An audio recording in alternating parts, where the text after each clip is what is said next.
ఏడుస్తూ యమధర్మరాజు దగ్గరికి వచ్చారు. యమధర్మరాజా, ఇంతకాలం పాటు నువ్వే గొప్ప ప్రభువు అనుకున్నాం, ఇవాళ నిన్ను మించిన ప్రభువులు వచ్చారు.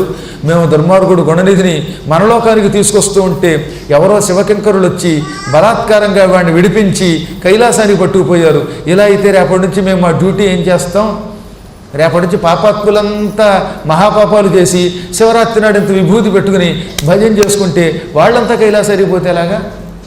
మహాపాపాలు తెగజేసి ఏదో ఒక్కరోజు పద్మాగర్ గారు పురాణం వినేసి ఆ దెబ్బతో వాడు బాగుపడిపోతే ఎలాగా? ఇక మన నరకలోకం అంతా పార్టీ ఖాళీ అయిపోయినట్టుగా, ఓడిపోయిన పార్టీలో జనాలు వేరే దాంట్లో పోతారు కదా, ఓడిపోయిన పార్టీ ఖాళీ అయిపోయినట్టు అయిపోతుందేమో నరకలోకం అనగానే అప్పుడు ఆయన పక్కపక్కనవి, నాయన అంత తేలికేం కాదు శివధర్మం అంటే, ఎక్కడో నూటికో కోటికో ఒక్కడు మాత్రమే అలా చివరి రోజుల్లో కాశీ వెళ్ళి చస్తాడు. అందరికీ ఆ యోగం పడుతుందా?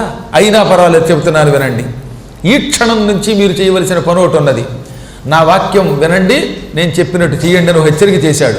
ఈ మొత్తం శ్లోకాలు నేను చదివేస్తాను, కొంచెం శ్రద్ధగా వినండి.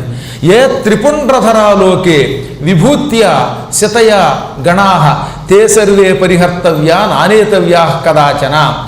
వేళాకోళములకైనా తెల్లని విభూతి రేఖలు నుదుట ధరించే వాళ్ళు ఉంటారే, అలా విభూతి ధరించి చచ్చిపోయిన వాళ్ళని నా లోకానికి తేవద్దు తేవద్దు తేవద్దు. అందుకే రాత్రి పడుకునేటప్పుడు ఇంత విభూతి పెట్టేవారు మన వాళ్ళు.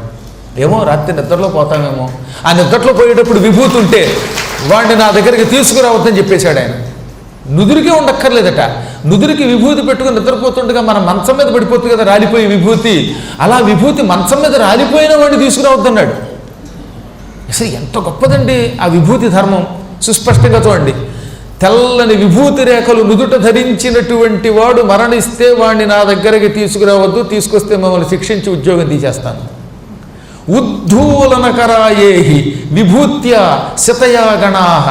ఇంకెంతే కాదు, ఒంటికి విభూతి రాసుకోవడం వల్ల ఆ విభూతి ఏమవుతుంది, ఒక్కోసారి ఇళ్లలో అటు ఇటు తిరుగుతుంటే రాలుతుంది. అవునా? మీ ఇంట్లో విభూతి పూసుకుని తిరుగుతుంటే మీ ఇంట్లో విభూతి రాలింది, ఆ రాలిన విభూతి ఉన్న ఇంట్లో ఎవడన్నా మరణిస్తే అటువంటి వాళ్ళని నా దగ్గరికి తీసుకురావద్దు పొరపాటు కూడా. తీసుకొస్తే మీ ఉద్యోగాలు పోస్టింగులు కాస్త ఊస్టింగులు అయిపోతాయి. ఏ రుద్రాక్షధరాలోకే జటాధారిణ ఏవయే తే సర్వే పరిహర్తవ్యా నానేతవ్యా కదాచన.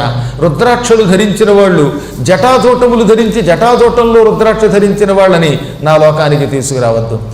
ఏ వంకతో అయినా నిత్యం శివవేషం ధరించేవాడిని నా దగ్గరికి తీసుకురావద్దు. పొట్ట పోషణ కోసమైనా శివశివ శివశివ అని పదిసార్లు ఉచ్చరించేవాడు ఉంటాడే మహాదేవ మహాదేవ అని, అలాంటి వాడిని నా దగ్గరికి తీసుకురావద్దు అన్నాడు ఆయన. అప్పటి నుంచి యమకింకరులు ఇలాంటి వాళ్ళని తన లోకానికి తీసుకురావడం మానేశారు.